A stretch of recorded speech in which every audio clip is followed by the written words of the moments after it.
Assalamualaikum warahmatullahi wabarakatuh. Sebelumnya, perkenalkan nama saya Ulfa Mufidah dengan NPM 202102028. Di sini saya akan menyampaikan materi saya mengenai karakter kepemimpinan dan larangan meminta-minta jabatan. Mata kuliah tafsir ayat dan hadis ahkam siasa yang diampu oleh dosen Bapak Dr. Edi Susilo MHI. Langsung saja untuk pembahasan yang pertama, yaitu di sini saya akan membacakan mengenai ayat Al-Qur'an yang menjelaskan tentang karakter kepemimpinan. A'udzubillahi minasyaitonirrajim. Bismillahirrahmanirrahim. Inna khaira man istajartal qawiyul amin, yang artinya sesungguhnya manusia terbaik yang Anda tunjukkan untuk bekerja adalah orang yang kuat dan amanah. Untuk selanjutnya yaitu Quran Surat An-Nisa ayat 38. Bismillahirrahmanirrahim.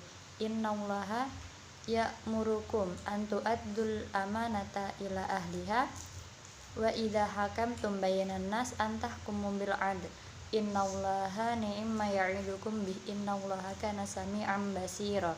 Yang artinya sesungguhnya Allah menyuruh kamu menyampaikan amanat kepada yang berhak menerimanya dan menyuruh kaum apabila dengan menentukan hukum di antara manusia supaya kamu menetapkan dengan adil. Sesungguhnya Allah memberi pengajaran yang sebaik-baiknya kepadamu. Sesungguhnya Allah adalah Maha mendengar lagi Maha kuasa dan Maha melihat. Ayat An-Nisa, asbabun nuzulnya yaitu ayat ini turun pada waktu penaklukan kota Mekah tahun ke-8 saat Nabi memanggil Utsman bin Talhah dan meminta kunci Ka'bah. Ketika akan diberikan, tiba-tiba Abbas, paman Nabi, meminta agar dia yang memegang kunci tersebut. Utsman pun enggan. Nabi tetap memintanya, lalu membuka pintu Ka'bah dan masuk ke dalamnya, lalu keluar lagi untuk tawaf berkeliling Ka'bah. Setelah itu datanglah Jibril membawa wahyu ayat 58 tersebut yang isinya memerintahkan agar kunci itu dikembalikan kepada penjaganya. Maka Nabi pun memanggil kembali Utsman dan mengembalikan kunci Ka'bah kepadanya. Untuk materi yang selanjutnya yaitu mengenai hadis larangan meminta-minta jabatan. Yang pertama yaitu dari hadis riwayat Bukhari yang berisi wa anhu radhiyallahu an ta'ala qala Rasulullah sallallahu alaihi wasallam innakum satuhrisu 'alal imarata wa taskunu nadamatan yaumal qiyamah. Rawahul Bukhari. Yang artinya Rasulullah Shallallahu alaihi wasallam bersabda, sesungguhnya kalian ingin sekali memperoleh jabatan, padahal hal itu akan menjadi penyesalan pada hari kiamat kelak. Hadis riwayat Bukhari. Yang kedua yaitu dari hadis riwayat Bukhari dan Muslim yang berbunyi la tas'al imarata fa innaka an utitaha an mas'alatin wa ukilta ilaiha wa in utitaha min khaira mas'alatin a'inta 'alaiha.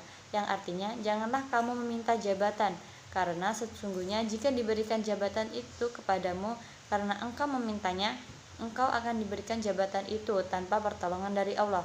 Dan jika jabatan itu diberikan kepadamu bukan dengan permintaan, pasti kamu akan ditolong oleh Allah dalam melaksanakan jabatan tersebut.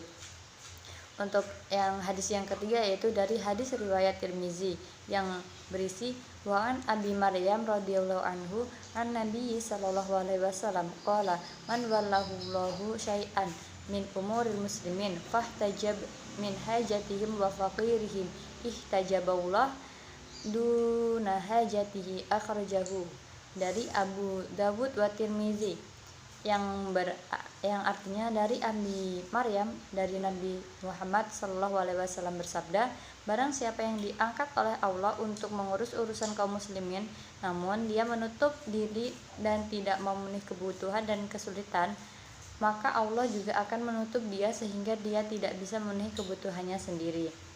Itulah mengenai ayat dan hadis-hadis Al-Quran mengenai karakter kepemimpinan dan larangan meminta jabatan. Nah, untuk materi yang selanjutnya itu mengenai kandungan hukum dalam ayat dan hadis di atas. Pertama, pengangkatan pemimpin seharusnya dengan memperhatikan siapa yang paling layak memimpin dan yang paling diterima. Yang kedua, kepemimpinan yang ideal itu harus memiliki dua sifat dasar, yaitu kuat ataupun mampu dan amanat ataupun jujur. Yang ketiga, Nabi Muhammad SAW adalah contoh pemimpin yang baik dan beliau memiliki 4 sifat kepemimpinan, yaitu sidik, tabligh, amanah, dan fatonah.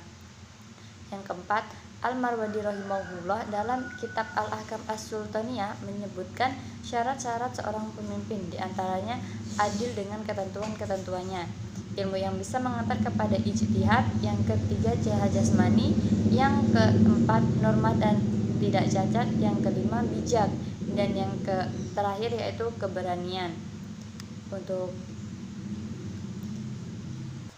Untuk selanjutnya yaitu kasus mengenai larangan meminta-minta jabatan. Contohnya yaitu kasus yang dialami oleh Denny J.A.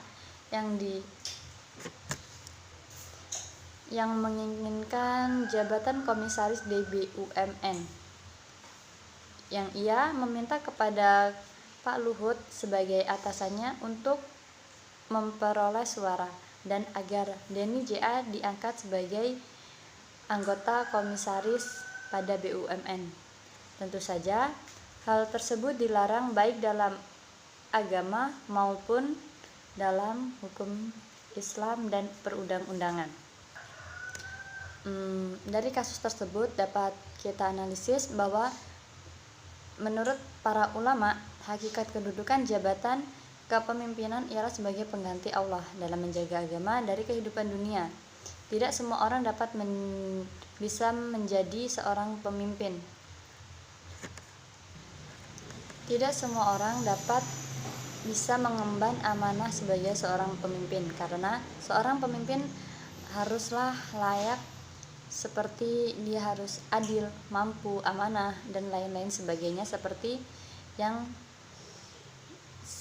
ada salah satu sifat dari sifat Nabi Muhammad SAW, yaitu sifat tabligh, fatonah, amanah, dan sidik.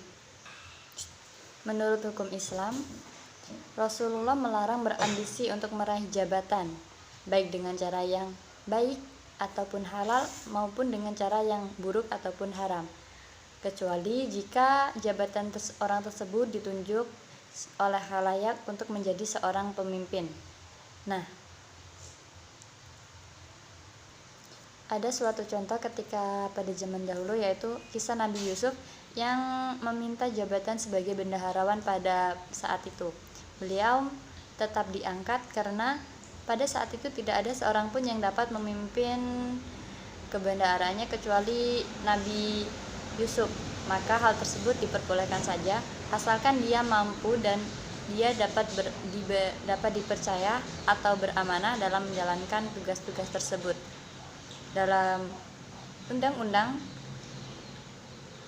dilihat dalam pasal 1 ayat 35 nomor 7 tahun 2017 tentang pemilihan umum bahwa pemilu adalah kegiatan peserta atau pihak lain yang ditunjuk oleh peserta pemilu untuk meyakinkan pemilih dengan menawarkan visi misi kepada kepala program dan apa citra diri peserta pemilu. Dari pasal tersebut dapat kita tarik kesimpulan bahwa tata cara dalam pemilihan jabatan yaitu dengan melakukan adanya kampanye, yaitu pemilihan pemimpin atau penunjukan pencalonan pemimpin dari peserta pemilu, bukan dengan cara meminta langsung kepada atasan yang mempunyai wewenang dengan cara mempengaruhi, menyogok, ataupun memberikan hal-hal yang seharusnya tidak diberikan. Meminta jabatan diperbolehkan saja sebagaimana yang dilakukan oleh Nabi Yusuf alaihissalam. Namun ada syarat-syarat dan ketentuan yang berlaku. Yang pertama yaitu Imam Al-Qurtubi menyatakan, sebagian ulama menyatakan ayat ini merupakan dalil bolehnya orang yang sholih bekerja sama dengan penguasa kafir. Dengan ketentuan orang sholih tersebut dapat berkuasa penuh dalam menentukan kebijakan serta melaksanakan tugas sehingga ia tidak terkekang dalam menunaikan haknya sebagai seorang muslim, misalnya berbuat adil. Yang kedua yaitu diperbolehkan meminta suatu jabatan jika tidak ada orang yang mampu melaksanakan tugas tersebut selain dari yang bersangkutan. Dan yang ketiga, jika dibutuhkan seorang diperbolehkan memuji dirinya sendiri tatkala orang lain belum mengetahui siapa dirinya. Nabi Yusuf alaihissalam mengucapkan perkataan yang mengandung makna memuji dirinya sendiri. Ketika itu beliau telah mendapat kepercayaan dan kedudukan di sisi raja. Pujian itu bukan ia lakukan untuk mencari muka, sehingga ia dipilih untuk mendapatkan kedudukan tersebut. Nah, itulah beberapa kriteria tentang seorang pemimpin yang akan untuk mendapatkan jabatan atau suatu kepemimpinan. Itu saja materi yang dapat saya sampaikan mengenai karakter kepemimpinan dan larangan meminta-minta jabatan.